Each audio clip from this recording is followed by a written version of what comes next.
you guys, hope you're having an awesome day and welcome back to another video. I wanted to go to space and I feel like astronauts have an appreciation for human life that normal humans just can't even comprehend. They've seen space and Earth and the moon in all their entirety, and they've seen how small our existence truly is. Like, we're just tiny puny little humans. But the scariest part about something going wrong in space is that you really are on your own. No one can hear you scream in space. That is a thing. So with those thoughts in mind, let us blast off straight into this video.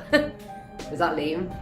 Don't answer that, I know that was lame. Either way, these are the top 10 scary astronaut encounters. Starting us off at number 10 is the knocking. On a voyage to space back in 2008, Yang Liwei became the first Chinese astronaut to venture into space aboard the Shenzhou 5. On the night of October 16th, Yang had a very peculiar sound coming from outside. It sounded like someone was knocking. The sound sounded like an iron bucket being hit with a wooden hammer. The scariest part of it all was that the sound wasn't coming from the inside of the spaceship, and it wasn't coming from the outside, which makes no sense because space is a vacuum and you can't hear anything. Noise literally doesn't exist. Sound waves need a medium like water or air to pass through, so how did that even happen?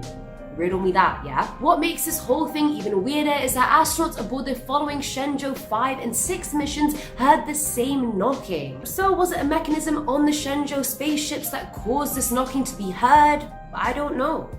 I ain't a damn astronaut. Coming in at number 9 are space snakes. So this one comes from Dr. Story Musgrave, a man who has 6 academic degrees, was part of the Marine Corps, is a physician and mathematician, and he's a bloody NASA astronaut as well. Oh, and he shares the record of most space flights ever taken. So I mean, this man has literally lived 9 lives in one.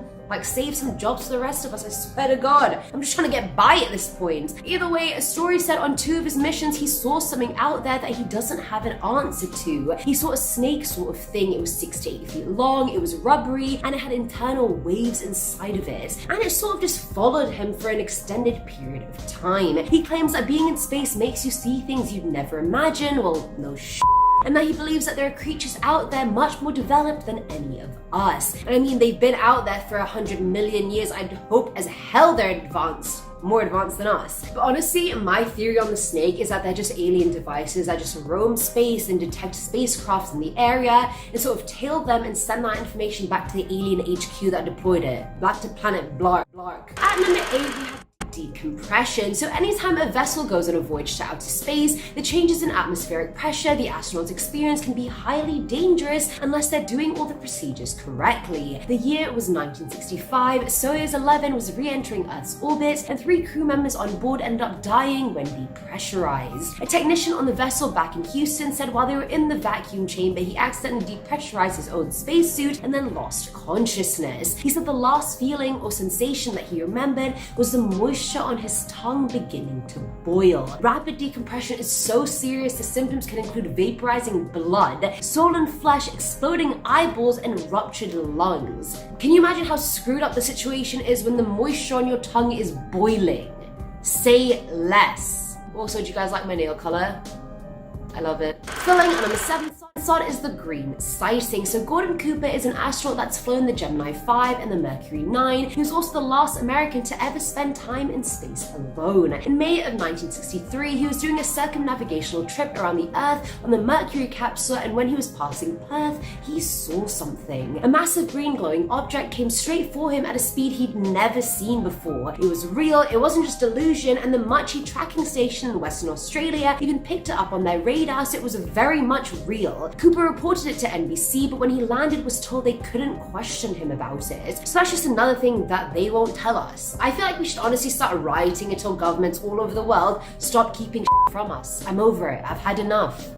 Now at number 6 is the alien music, which unfortunately cannot be found on Spotify or Apple Music, so you guys just don't even bother trying to find it. Just don't. Now back in 1969, 4 days after we stepped foot on the moon for the first time, astronauts John Young, Tom Stafford, and Gene Cernan were on the far dark side of the moon. And as Mufasa said to Simba, we don't go there. Now the three men were just chilling on the moon, taking pictures of the craters and drinking some grape juice, when they started hearing a strange otherworldly sort of noise inside their headsets. The music continued for a good hour, and none of the men had heard these types of sound before and knew no one would believe them if they told. They tried to find out where or what the music was, but they simply couldn't. Decades later, the mystery was just never solved, but some claim it was just sound coming from radio interference between spacecrafts, which I get, but how would 3 seasoned astronauts not know what that sounded like? Surely they would have heard that a billion times before as well.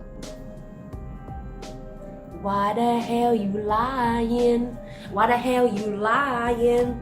I made it PG. Coming in at number 5 is the Millennium Falcon, not to be confused with the one in Star Wars. While watching the ISS NASA live feed back in 2016, Jaden Beeson said he saw a metal spaceship. He said the UFO that he saw seemed similar to the Millennium Falcon found in Star Wars, so he realized he definitely needed to take a screenshot to prove what he was seeing. The metal craft had a blue glow to it and stayed hovering above Earth for about 2 minutes. And it's very clear to see it's not even a small craft by any means, you can definitely see it. Either way, Jaden sent the image to NASA, but he's never gotten an explanation or a response back, which makes the whole thing even that much more suspicious. All these craft just hovering above Earth and they're just going away? Why? At number 4 is the cigar. A bit of background so you know how credible this really is. Musa Manarov was a Soviet-Azerbaijani astronaut who holds a record for the longest continuous time spent in space. That record, 541 days. So he's had a lot of experience being in the Black Abyss and seeing everything. One day in 1991, he was on his way to the Mir space station when something caught his eye. On camera, he caught 2 minutes worth of footage of what appears to be a cigar-shaped UFO. It's just floating, lighting up at certain points, spiraling in every direction, and just actually there. But many say that it's hard to tell whether something is close or far away from you in space since you literally have no frame of reference. So you also can't tell how big or small it is. So this cigar could be bigger than Earth, or it could be smaller than me. We don't even know. Musa vehemently denied it being space junk because he's seen space junk many times and this ain't it. And considering he holds a record, I say we trust the man. He sounds credible. Filling our number 3 slot is Major Vladimir. Now, Major General Vladimir Kovalyanok was a cosmonaut in the 80s who saw something bizarre during the Salja mission. They were moving over South Africa when he saw an oval-shaped object. Now, initially it flew straight, but then an explosion of golden light occurred. A few seconds later, the oval object transformed into 2 golden spheres. After that, Vladimir just saw white smoke and then the spheres just disappeared into thin air. He said he tried to take a picture of it, but it exploded before he had the chance. When he reported to Mission Control, it was all over Soviet headlines, magazines, newspapers, and most people excluded any option of it being extraterrestrial, but it did happen. It has no explanation whatsoever, and it was seen by not 1 but 2 people, Vladimir and his partner Viktor Savanyikh. I hope I said that right. Savanyikh. Now at number 2 are the other craft. So we all know about Neil Armstrong setting foot on the moon and the whole leap for mankind spiel, but that was not the full story. According to Maurice Chatelain, the retired chief of NASA communications system, Armstrong saw things when he got off the spacecraft. Seconds before he stepped down the ladder, he saw 2 massive UFOs hovering above him, and Edwin Aldrin even took pictures of them. That was followed by 2 minutes of radio silence because one of the television cameras overheated and then lost reception. How very convenient. During those 2 minutes, there was a critical lost transmission, and that was Armstrong saying, "These babies were huge, sir, enormous. Oh God, you wouldn't believe it. I'm telling you, there are other spacecraft out here, lined up on the far side of the crater's edge. They're on the moon watching us." And that was never made public. It was never even included in any of the records, and he refused to talk about it until his death. Thankfully enough, people had corroborated the evidence that we do know to be true. And I love how this massive part of history that has this whole other side to it we just didn't get told. I am angry, I'm annoyed, but I wish Neil had told us because this is just shocking behavior on his part. Shocking. And finally, number 1 is the check mark. Back in 2005, American astronaut Leroy Chiao had been the commander of the International Space Station for about 6 months at that point. One day he was installing some antennas 230 miles above Earth when something caught his eye. He saw the sequence of strange lights that seemed to be in a line that looked like an upside down check mark. Not Nike, it's not just do it. It's definitely not. Then the formation flew by him and he was just flabbergasted at what the hell he had just seen. Skeptics tried to convince Leroy that what he had seen was just light of boats reflecting upwards, but a reflection of light is one thing. You know when something has its own life and it's moving past you. Reflections only move if the thing that's being reflected is moving, which they weren't. Riddle me that. And that is it for today's video, guys. It's good to be back.